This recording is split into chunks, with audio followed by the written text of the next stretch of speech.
Happy New Year, America. Welcome to 2011. Let's go back for a moment to Christmas Eve 2009. That's when the House of Representatives passed the Health Care Reform Act. It pointedly did not include the so-called death panels.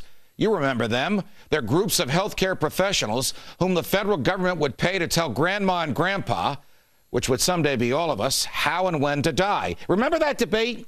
The president and then Speaker Nancy Pelosi first argued that there were no death panels in the bill.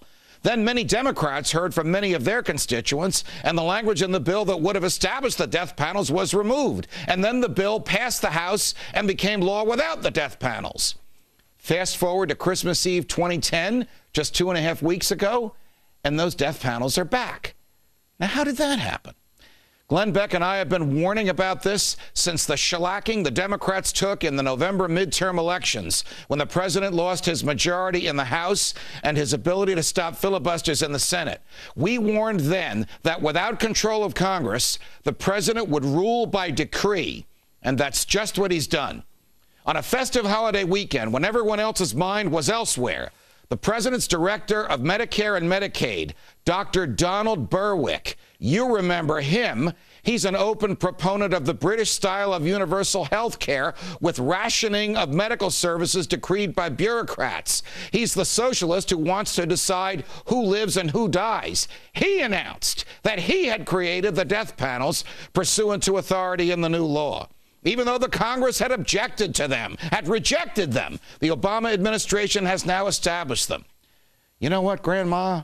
It's going to cost the government too much money to keep you alive. So here are your alternatives. Is that the government guaranteeing the right to life? This week, the new Congress will be sworn into office, and the first item on the agenda after all the ceremonial stuff will be debt. Are you ready for this? The national debt, what the federal government owes to people, institutions, and foreign governments who have loaned money to it, is now nearly $14 trillion. And President Obama wants to raise that number. Stated differently, even though his party got shellacked in the November elections, and even though it is obvious that when you spend what you don't have, it costs you far more in the long run, and even though fully 1/3 of all tax dollars now collected by the feds goes to making interest payments alone on all that debt, the president and the Democrats, and some Republicans as well, want to authorize the Treasury to borrow more money and put us deeper into debt. When will they learn?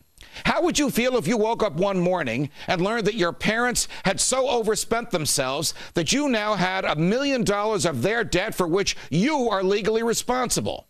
That's what the president wants to do. This will be catastrophic.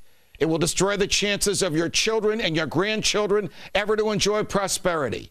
It will be theft on a grand scale.